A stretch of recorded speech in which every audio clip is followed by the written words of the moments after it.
ဖြစ်မဲ့ story လေးကိုပြပြမယ်အဲ့ဒါကတော့ကျမရဲ့တကယ် true story လေးပေါ့နော်ကျမအကြောင်းပဲဖြစ်တယ်ကျမအသက်ရွယ်နဲ့ဒီလိုမျိုး online ပေါ်မှာကိုယ့်ပုံကိုတင်ပြီးတော့လေ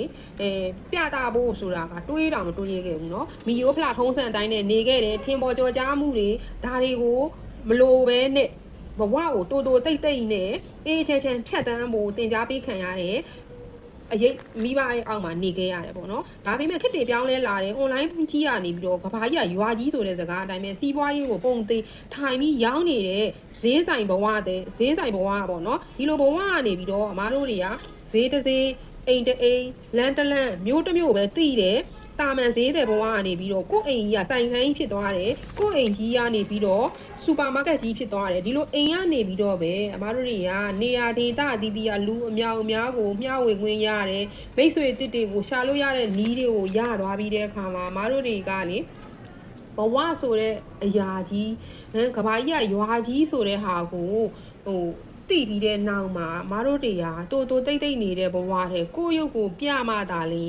ဒီလိုမျိုးကိုယ့်ရုပ်ကိုမြင်ပြီးယုံကြည်မှုနဲ့ပေါ့နော်အမှန်ကန်ဒီဟာဈေးဆိုင်ပါလားသူကယုံကြည်ရလောက်ပါလားဆိုတော့ကိုယ့်ရဲ့ brand ကိုတိပြီးတော့မှသာလေဖောက်တဲ့တစ်တွေမိတ်ဆွေတစ်တွေတိုးပွားစေတယ်ပေါ့နော်ဒီ online ပေါ်မှာအခြေချဖို့ဆုံးဖြတ်ချက်တစ်ခုဖြစ်ခဲ့တယ်။ဒါကြောင့်မို့ Focus Beauty မှာအမက Sales and Marketing ဆိုတဲ့အတိုင်းပဲပေါ့နော်။အယောင်ဖြစ်ဖို့အတွက် Marketing တွေလုပ်ခဲ့တယ်။ကိုယ်အသက်အရွယ်နဲ့လုံးဝမစင်စားခဲ့တဲ့လုပ်ရက်တစ်ခုပေါ့နော်။အမှန်ရဆိုလို့ရှိရင်ဘာပြောလဲဆိုရင်အမတို့အမြဲတမ်းပေါ့နော်။အပြောင်းလဲတစ်ခုခုလုပ်ရမယ်ဆိုတိုင်းလေ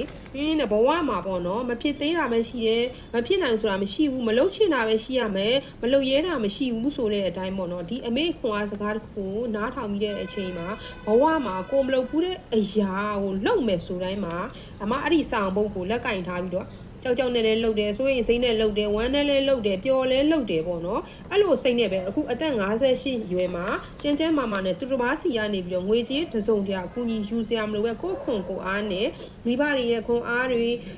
မရှိတော့ပေမဲ့သူတို့ရဲ့အထောက်ပံ့တွေညီကိုမောင်နှမတွေရဲ့ခွန်အားပေးမှုတွေနဲ့အမကိုဘွားကိုရက်တည်နိုင်တယ်အိုပဲဘဝကနေပြီးတော့ပေါ့နော်လှပတဲ့ဘဝအိုတဲ့ဘဝမှာတော့လှလှပပဖြတ်တန်းခွင့်ရတယ်ပေါ့နော်ဒါကြောင့်မလို့ဒီဗီဒီယိုကြည့်နေတဲ့သူတိုင်းဒီလေအသက်အရွယ်ဆိုတဲ့ကိန်းကနန်းတိမ်နဲ့ဖြတ်တန်းရမယ်ဒီလိုမျိုးဘဝတွေကိုဖြတ်တန်းဖို့ရှိတယ်ဆိုလို့ရှိရင်စိုးရိမ်မနေနဲ့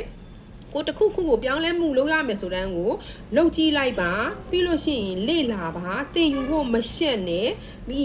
ရင်ရဲရင်ဆိုင်ပြီးစင်ဆက်မပြတ်ပေါ့နော်အလုပ်ကိုဇွဲရှိရှိနဲ့လုပ်ပါအိုမင်းနဲ့အရွယ်မှာပေါ့နော်လှလှပပအိုမင်းပြီးတော့ဘဝကိုဖြတ်တန်းနိုင်မှုဆုံးဖြတ်ချက်ရဲရဲနဲ့လုပ်ကြိုင်ပါလို့မျှဝေ